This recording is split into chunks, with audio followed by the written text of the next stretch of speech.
Sure. Hello, everyone. Attending the launch of Letting Go. This is a book by Dr. Amrinder Bajaj, a memoir, and reading the book has been an emotional and most inspiring experience for me. Her powerful insights into releasing burdens and embracing resilience deeply resonated with me, sparking reflection and hope. It felt like a journey of connection, healing, and gratitude for the reminder that letting go is a path to inner peace. Today, we are really indeed honored to have Dr. Amrinder Bajaj to our platform Trends Literature series on our 168th episode.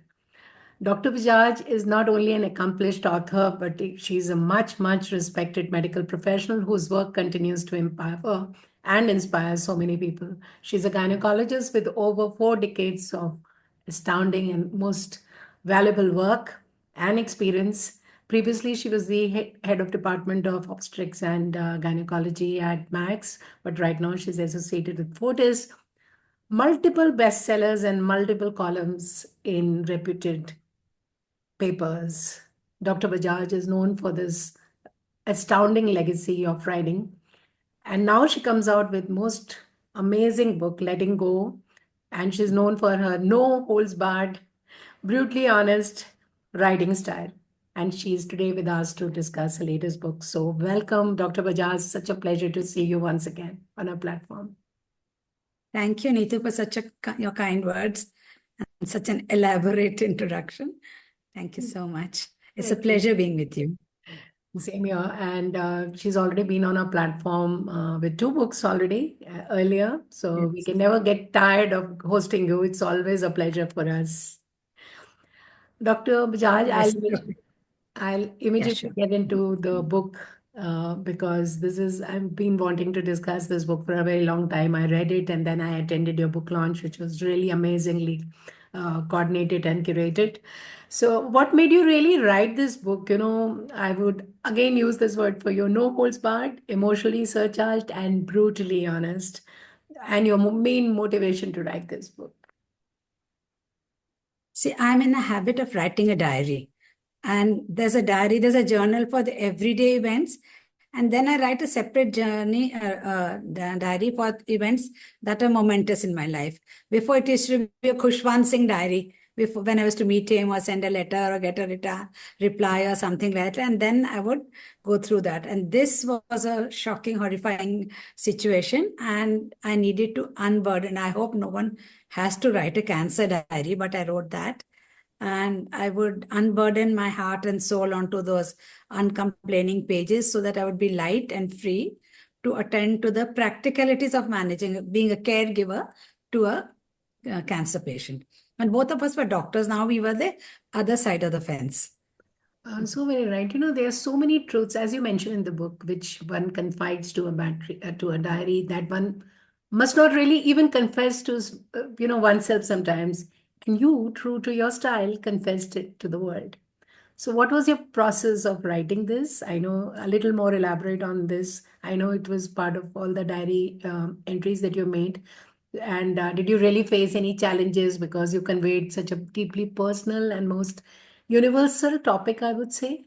But also, your candid style did not really spare anyone, not yourself, not your family. No one. So, yeah. The thing is that after he passed on, I realized that there's not a single person in this world, entire world, who is not some way or the other affected by cancer. Be it a loved one, a distant relative, a neighbor, a colleague, or even someone, anyone, I mean, the person themselves. And then this will touch a chord with all of them. And I thought I should share my journey, how we went through it. Everyone has got their own journey. Some rave, rant, then they lament and they ask God, why me? And some go just into their shell. And my husband remained in a state of denial till the end. He never once did the word cancer cross through his lips. And secondly, is that he wouldn't, being a doctor also, wouldn't look up the net or something to see the prognosis, the 5-year survivor, or everything, and what treatment he should take. That responsibility fell on me. which was a very big responsibility because my children were not always with me. They were, one is working abroad, one was in another city. So it was just the two of us over there. So then I thought I might share my journey with the other people who are similarly affected, and maybe I get some response on how they fared. But your book has so Actually, sorry. yeah, no, no, Actually, there was a book I written on female sexuality, and this I just sent as an add-on to Bloomsbury. I hmm. did not think it will get published. I did not think it was important. I thought they will grab that female sexuality book because that is something that everyone wants to know, and it would be a bestseller and all that. And that they put on hold. And they put this. I was quite surprised. I didn't even know it would get published. I just sent it like that. Because this book has touched so many lives already. I mean, you're talking about cancer, you're talking about interpersonal relationships, you're talking about marriages, you're talking about how, what happens to the older people when, their spouse passes away, or how it is. And on so many aspects, it has touched. But as compared to your other books, I know from wellness to Khushwant Singh memoir to so many other things that you write. Already, I think you've written around 10 books. So, how was it different, this one, than the others that we have so greedingly taken from you and read them? So, how was it difficult? The Khushwant Singh book was a riot. It was fun writing. It was fun meeting him. Sometimes, though, he would treat me like dirt, and sometimes he would just like a long lost relative, he'll hug me. But that was fun in the Hmm. long run. Then the wellness books were what I know as a doctor, which I would present in a simple terms, and a bit of humor, some interesting anecdotes added into that. Out of the 10 books, then there's poetry. I don't think many people read. Then there was one joke book also, medical jokes subject wise. Yeah. But there were three books that were personal. One was For the Love of a Man. That was the initial journey about that person I mentioned and how it waxed and waned and all that. Then even Kushwan thing also, there's a lot of personal element, mine and his also. And some were very naughty things of that. And this was the third thing that I've exposed myself, my vulnerability, and I've exposed a whole lot of people. But you've done it in your typical style. You have such a great sense of humor. In this book, also, when there's so much of adversity, there's so much of things you're getting exposed to in terms of relationship, in terms of past relationships, present, how people are changing, how your attitude is changing, how much of caregiving. But you still had that element of, you have put in few humorous incidents also and taking, and I think that is how life should be. So, but everyone is very, very curious about the fact that you've named this book, wonderful book, Letting Go. So, how many letting goes ultimately you did through this book? I'm sure the readers will like to know and further be really motivated to read this book. Why letting go? How letting go?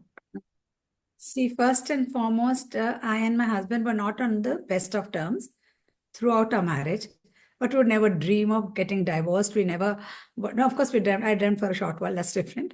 But the thing is that we had not stayed apart even for one night. So Hmm. we had got used to being with each other. And it's amazing what a person get used to it. So, but still, but I had a lot of grudges and grievances and all against him. And then when this cancer diagnosis came, it was a shock. And then the first reaction was, now I would shed these grievances and grudges and hurts and humiliations and regrets and remonstrations or whatever, like autumn leaves, and let the fresh, tender leaves of tender, loving care take their place. So I let go of that first and foremost. Secondly, when he was really sick, when the cancer struck again, and this time the chemo was having a lot of side effects without giving the relief that it should have offered. There was no stopping in the progress of the disease. So we had to make a very difficult decision to stop the treatment and let my husband go in peace. After he passed on, I had to let go of a life, good, bad, happy, unhappy, contented, whatever, which I had known for 4 decades, or 40 years, and start on a solitary journey of my own. And during this journey, I thought I would get the support of family members and friends and all that. But for friends and all, it was lip service for a short while, just like that. For family, everyone I realized had their own lives to lead and their own families to tend me. So one by one, when they left me, I let go of expectations, and then I was finally at peace. Now I'm totally at peace, happy in the space I am in. You know, So these are the lessons. you've been always a very, very strong person. Always such an accomplished doctor, such an accomplished author, and made of really resilience. And you inspire so many people. But there are so many others. Why do you think people struggle so much in letting go? I mean, whether it's relationships or fears or societal expectations. Have you ever wondered? Like, I know your case is different because you're made of really very, very strong nature. But what happens to others? Why do you think they find it so difficult to just let go? Though letting go is the ultimate solution to, as you said, now you're happier. To move forward, yeah, that's important. The thing is that once my son said, well, I don't know what, his mother-in-law was ill or something like that, and he was helping her. I said, I did all these things on my own. So he said, Mommy, you're strong. So I said, how I became strong is because I was such a shy person in college. I couldn't go to the college toilet alone. I had never been to a bank. I was so sheltered, and so I had a very dominating mother and all that. And I would not do anything. But circumstances make you what you are. You either buckle under or you rise above it. Now my nun and sister-in-law, then my jethani, they were widowed, but they still had the shelter, the canopy of their children. The sons, they lived with their sons. So the sons took over the reins. But maybe if my son had taken over, I may not have been happy also, because I was so used to my independence. I was so used to financial independence or doing something else. The sons do look after them, do protect them, but everything they have to ask them or tell them. I don't have to do anything, that's that. But I learned through experience. That's it. I wasn't a strong person in the beginning. You experience. Circumstances make us strong. You know, And those people still have people to look after them. So right. And this is a very, very important thing in the book, the caregiving also of the elderly and how it goes. And ultimately, you have to be strong and really, really be strong to be able to look after yourself.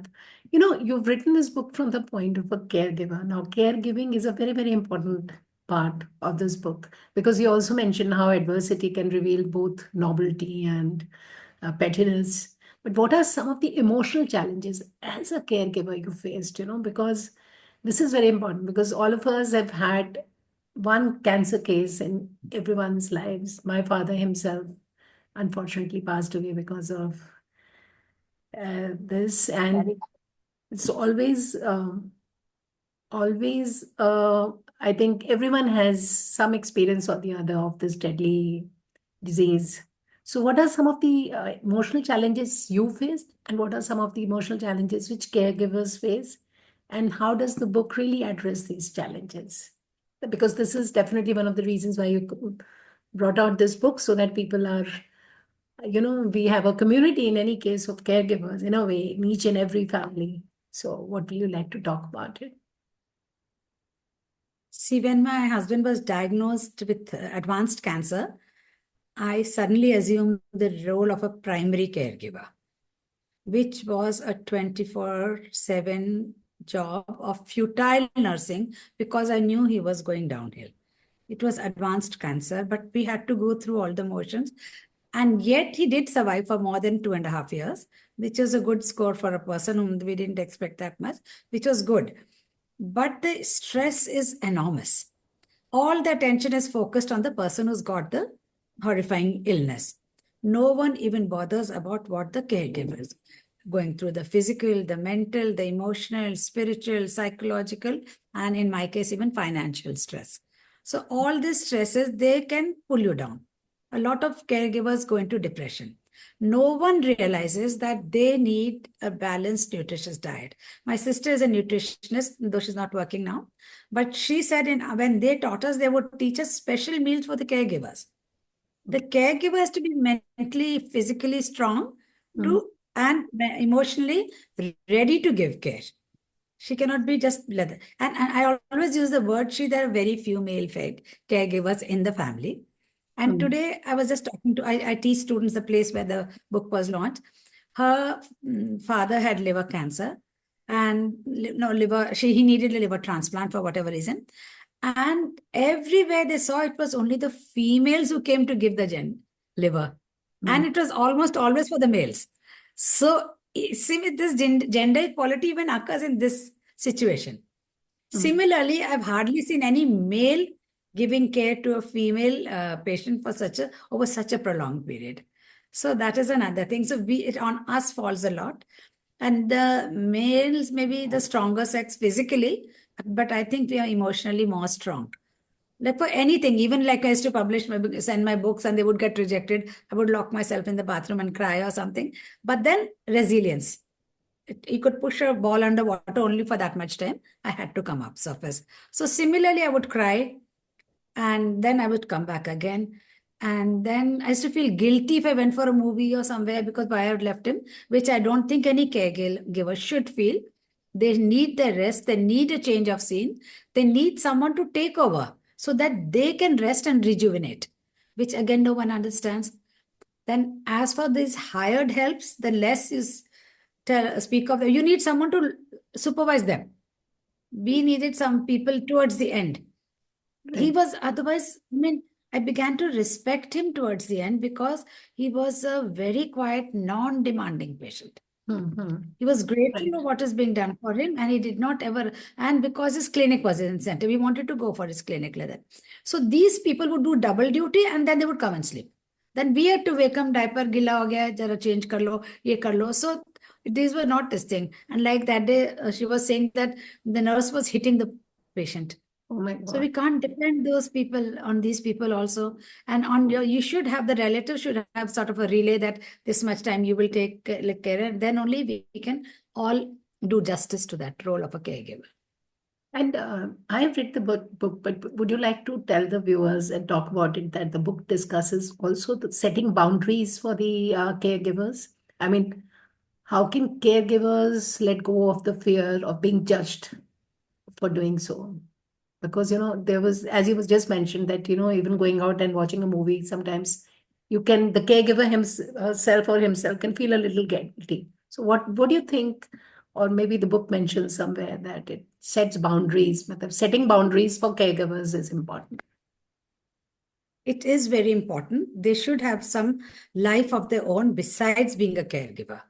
But not everybody gets the opportunity. They don't have the other people to look after the care, and it always falls on the wife, the daughter, or someone to look after the in there. And they really get absolutely squeezed out of every good thing in life just because they cannot get some time off from caregiving. So there should be boundaries, but whom do we set the boundaries against if there's no one else? Yes, you're so right. If That's you're the only important. person, That's the thing. finally, in your Who case, will come in? finally, you remain the only person caregiving. Yeah. But you've been such an accomplished health professional. So, what was your experience of looking after a patient as a health professional? What insights did you really get out of it? Out of as a patient and a patient's caregiver, Yeah. vis-a-vis a doctor, or just direct as a patient As a caregiver? doctor, being a caregiver and being a caregiver for a health professional, being a health professional yourself. So, did it really hit you very hard thinking that, Not yes? only the caregiver, it was the way a doctor talked to the patient. Mm-hmm. Long time ago, when I was pregnant, I was doing my post graduation in All India Institute, and I had my first baby also at that time. So the senior would come and she would just examine my abdomen gently like this, and the junior would come and check it like this. I mean, the head of the baby, she should try to feel it like that, and this little gentle touch and that rough touch that made all the difference. Mm-hmm. Then how the doctor talks with the patient, whether they give them time. He did not even look up. A third, does he smoke? He's asking that. I said, see, he's a third. He doesn't see. So, Sikhs do not smoke. Mm-hmm. He didn't even look up. He didn't have the time also. And then there were very good people also who would came and gave blood. Also, you get all types of people, but it is so very important for the doctor to be compassionate. The medical profession is about compassion. If people understand that, even in the labor room, if the patient is screaming with pain, there are some people who utter such crude remarks, "तो अब तुम चिल्ला रही हो," they slap their thighs or something like that. I never would do that even in a government hospital. It's you're either made that way. And this difference really came to the fore when we were patients or patients' caregivers. My husband had intestinal obstruction after the surgery, which was a complication of the surgery. And we took him in the as an emergency, and I went and talked to the doctor. He said, "Go, madam, wait in line." So that's not done. In And spite, he was in yeah, spite of knowing that you both are doctors?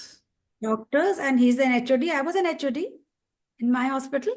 He just did, and then his juniors were first with us. They got up, she was getting up to give me the chair to sit.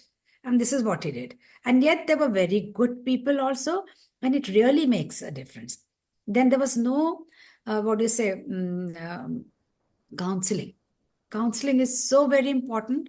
The name cancer, like I mentioned at the beginning of the book, it is the dying more than the death that defines the disease. Yes. So it is such a horrifying thought. I may die of a heart attack today or tomorrow. No one will be worried because we're not worried that heart attack हो जाएगा. But cancer हो गया कि तिल तिल पल पल होके you're going to die. In one part, I was shocked. I don't know if they added in the book because a lot of editing done also. That my husband, only his skull, his hair gone, his teeth with betadine there to wash the teeth. That was yellow, his eyes bulging, and just skin and bone. He looked like a skeleton having lunch. That's what I've written. I don't know if it's entered in the book or somewhere. But you get horrified as a caregiver seeing a person go down bit by bit. Only when you would wear full sleeve shirts and all that, then the loose hanging skin would be hidden or something. Otherwise, it was horrifying to see your partner going down like that. He must have experienced a father also. Yes, yes. He It's very passed away sad. in no time, within 25 days of his diagnosis. Oh, So, that's good for him, I think. yeah, that's what Where was everybody it? says, that he didn't really suffer. He didn't have to go through chemo. He didn't have to go through any cancer medication. But just as, I mean, For you all, it is a big shock. you know how it is. I know. Um, would you like to read something from your book? There's so much that is there in the book, maybe a small part that the readers should hear from your beautiful and melodious voice and get the feel of what you've written. Can I read the one that I read? Yes, sure, sure, sure, sure. Please. I think that's a very good paragraph. We'd like to One on hear the again. video, Yes, one on the video, and one on that hair loss. Which one yes, should I yes, read? yes. Which one? There were two How? separate ones. I think Yeah. the hair consulting first, and then the video thing. No? Okay, okay. Sure.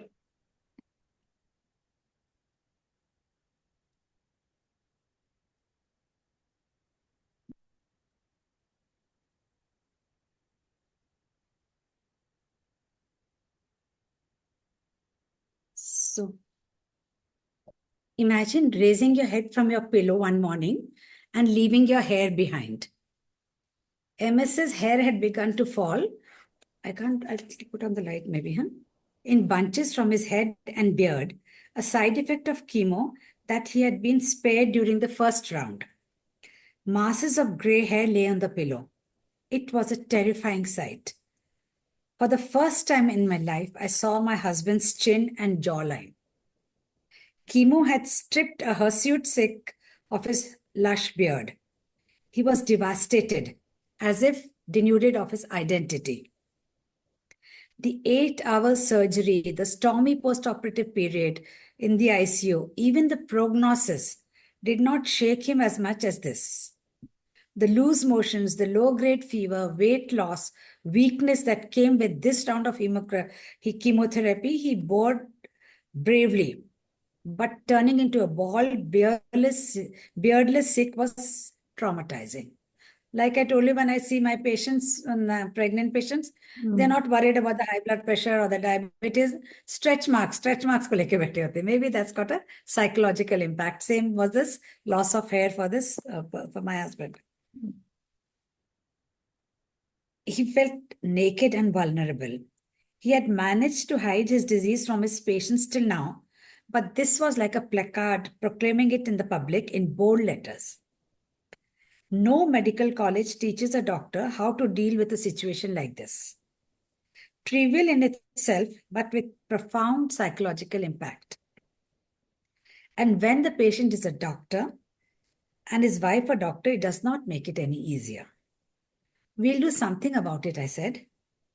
I remember jotting down a number from a pamphlet stuck to the wall of ACH hospital, stating, "We make wigs."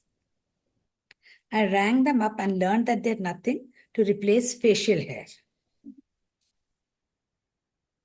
Try a drama company. If I silence कर लिया तो फिर पता नहीं क्या हो रहा है. I'm so sorry. Silence करा तो silence. Try a drama company.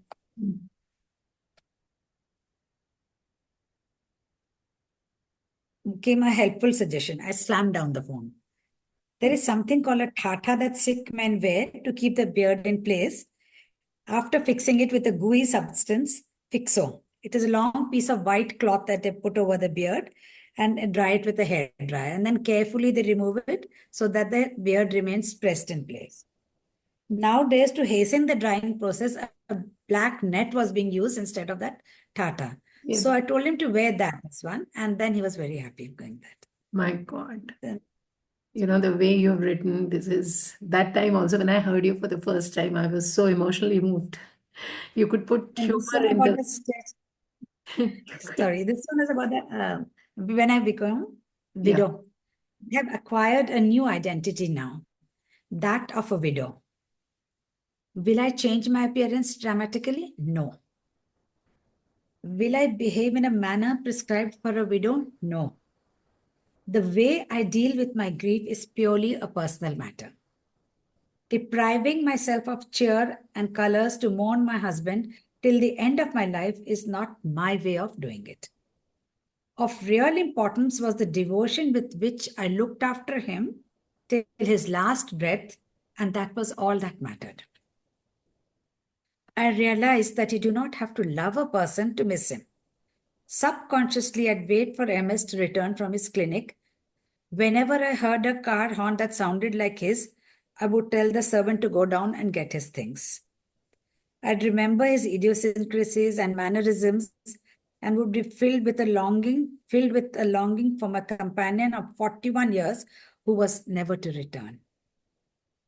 Sad songs would evoke copious bouts of weeping. I remember that song called तुम न जाने किस जहां में खो गए, and I started crying. हम इस भरी दुनिया में तन्हा रह गए. तो then I realized जीते जी तो कदर करी नहीं उनकी, अब गानों पे रोने बैठ गई. That was the thing. So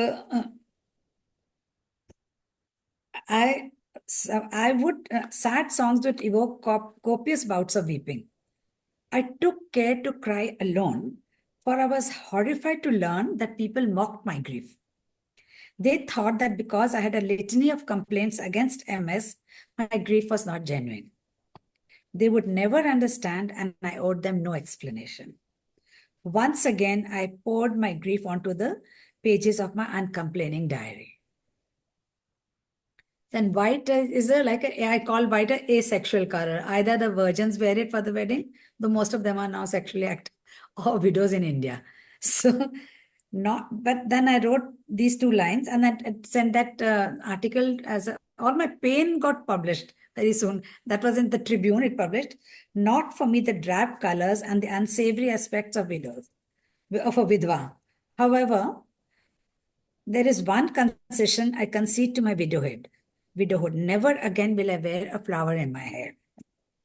The piece appeared in the Tribune, and the flower in my hair created quite a furor. People known and unknown wrote, "It's the flower's loss. What is the fault of the flower? We cannot imagine you without your trademark flower." Till I was compelled to reply, "On popular demand, the flower will adorn my dresses again." I got phone calls from doctors with whom I was on mere nodding terms to put the flower back in my hair. It was my USP, and I appeared incomplete without it. I had once thanked the head of the anesthesia department for allowing me to wear flowers in the OT under my cap. But then I quickly switched over to artificial flowers. Today he held me by his shoulders, looked pointedly at my flowerless hair and said, Madam, what is this? Incorrigible flirt that I was, I replied, I'm waiting to see who will give me the first flower. The words were out of my mouth, and there was no way I could retrieve them. Coming from a recently bereaved widow, it shocked the daylights out of him. I hope it did not give him the wrong impression, for I had enough of men to last me a lifetime. On the whole, it felt good to know that my article evoked such a resounding response. Even my sons urged me to put the flower back to where it belonged. So And beautifully incident, written. In fact, and you really look so beautiful with your flower, and this orange flower today is looking absolutely amazing. But how do you thank find you. time to write despite your such a busy schedule? I mean, you are such a busy medical, so much in demand medical professional. How do you get time to write so well? I mean, writing is another thing. Writing so well, your words, each and every sentence, you can read it twice and still find another meaning in that. So how do you manage that? See, one has to find time for a hobby. Hmm. One always makes time for passion. So this is my passion. And I just love to write. I have to write. It is like a compulsion. It's like someone who saying इसके भूख लग प्यास लग रही है तो पानी पीना है भूख टॉयलेट आया तो बाथरूम जाना आपको राइटिंग आई तो लिखना दे वो जोकिंग ऐसे मुझे बोल रहे थे but it's true actually I need to write I need to put down my thoughts so that I really start a new day with a new slate also one thing and secondly my writing feeds on my profession. The hospital is a veritable storehouse of stories. Just a kind word, a sympathetic ear is all that a patient needs for her story to tremble out. And they come to you at their vulnerable worst.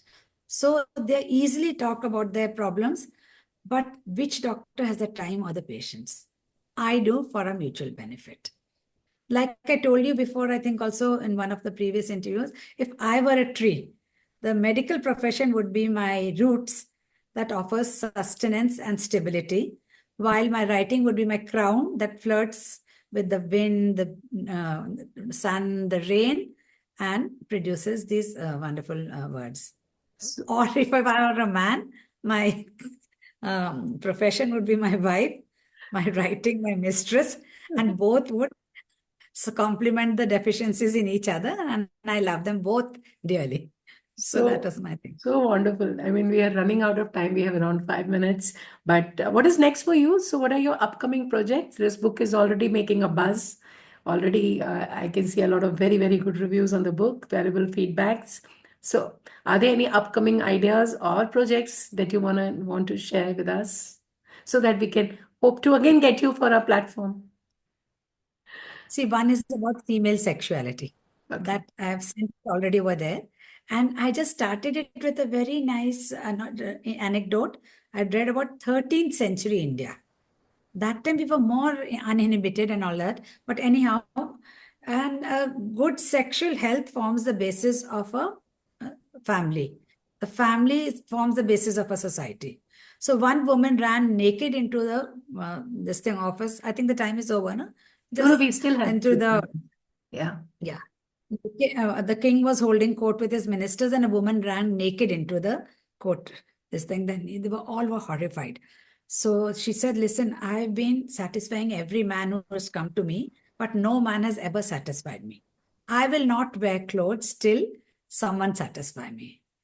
Everyone was horrified. They were scared that their wives might come out without clothes because I don't know how many women were not being satisfied. They just kept quiet. So finally, one man did manage to satisfy her and then she put her clothes on. So the health of a society depends on the sexual health also. A marriage also. And if there are quarrels and something, if you've got a good sexual interaction, then it happens that the quarrels just melt away. But if you don't have, then they just keep adding and adding. So that's the next one that's My going to come up. God, such valuable insights on each and every topic. I mean, thank you, Dr. Amrinder Bajaj, for sharing your most invaluable insights today and the journey behind letting go on our podcast. Your wisdom, your authenticity has truly always left a lasting impact on our listeners. We're really grateful for your time. I know you're very, very busy, but you still always, on request, take time for our platform, and that's amazing. Thank you, ma'am. Thank you so much. Thank you so much for having me. It's always been a pleasure talking with you. Thank Thank you. you. Thank you, everyone, for tuning in our podcast. We hope you enjoyed the conversation. Don't forget to subscribe for our insightful episodes. Thank you. And we'll also be posting the link of the book in the chat. So do buy the book and let ma'am know your reviews. It's a wonderful book. I totally enjoyed reading it. Thank you. Thank you, ma'am. Thank you. Thank you. So much.